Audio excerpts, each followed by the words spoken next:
Arthur Senna, como ver o uso de IA para emular pessoas mortas?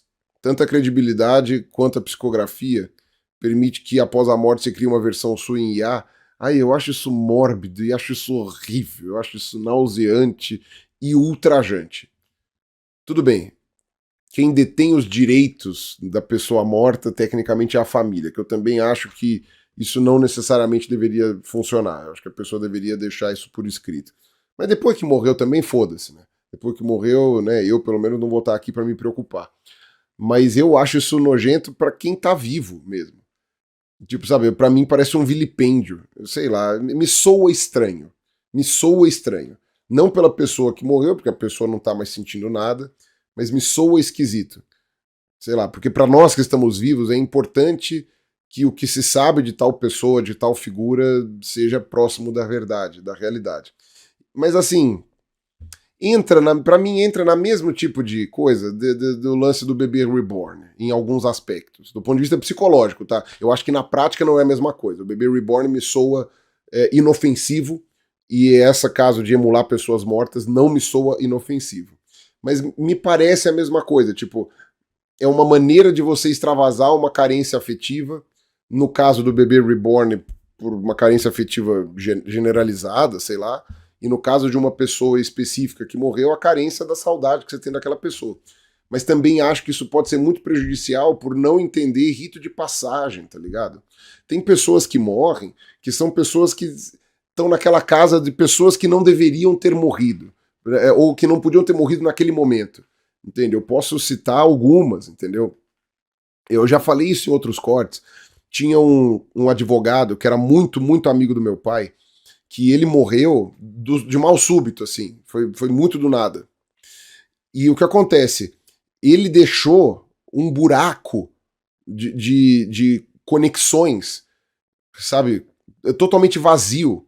Não porque ele tivesse algo de sobre-humano, não, mas é porque ele ajudava tanta gente e ele mantinha vínculo com tantas pessoas, e como ele era advogado, deixou um monte de processo em aberto e um monte de coisas que só ele sabia, porque era ele que estava tomando conta, deixou um negócio. Sabe, quando ele morreu, além do mal, né, da tristeza dele ter morrido, né, de ser uma pessoa que eu gostava dele, ficou aquela questão de falar, mano, ele era o tipo de pessoa que não podia ter morrido, velho, porque ele deixou tudo em aberto. Foi super difícil reorganizar a vida de centenas de pessoas por causa da morte dele.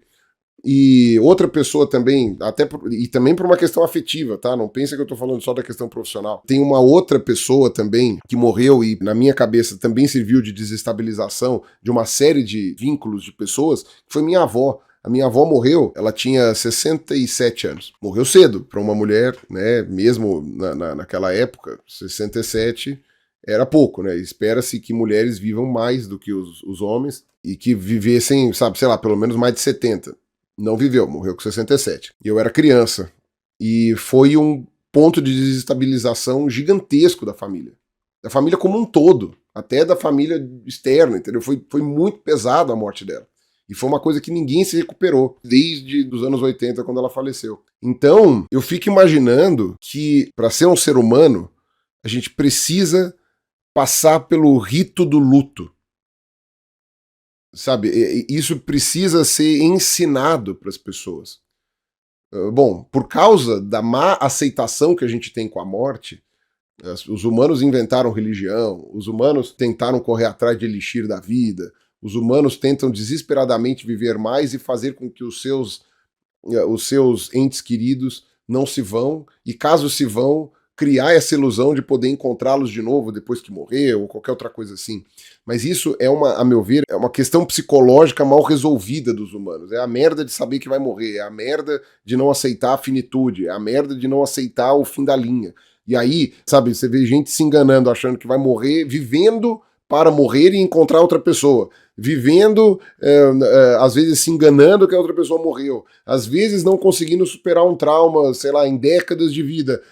E você vê isso, e aí agora você coloca uma inteligência artificial para emular essas pessoas, sabe? Eu acho que é você transformar, ao invés de ser uma solução, ao invés de você resolver um problema, na verdade você está amplificando em 475 mil vezes, entendeu?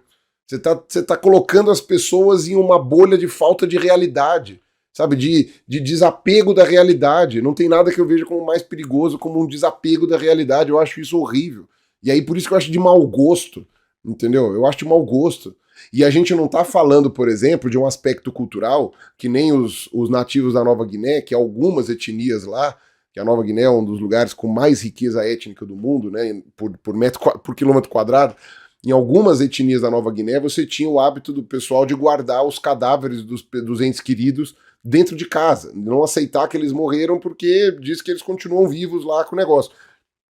É um traço cultural milenar que os caras têm, que não fazia mal pra ninguém, quer dizer, alguns devem ter morrido de doença ou qualquer coisa assim, né? Mas era um traço milenar que eu não tô na condição de julgar, porque eles vivem numa sociedade diferente da nossa e de uma maneira diferente, e é funcional pra eles. Pra nós, eu acho que vai ser desfuncional. A gente não está falando de uma tradição cultural que faz todo sentido junto com uma cosmogonia própria, não sei o quê. Não, a gente está falando de um auto-engano sendo colocado de uma maneira explícita e a pessoa voluntariamente, sabendo que é um auto-engano, desligando isso da cabeça dela e passando a viver num mundo de fantasia. Gente, não consigo ver um aspecto em que isso seja bom. Sei lá, salvo se a pessoa já tiver pra morrer e quiser evitar dor, sabe, quiser alguma coisa, mas porra, sabe, mesmo assim, sei lá, não sei.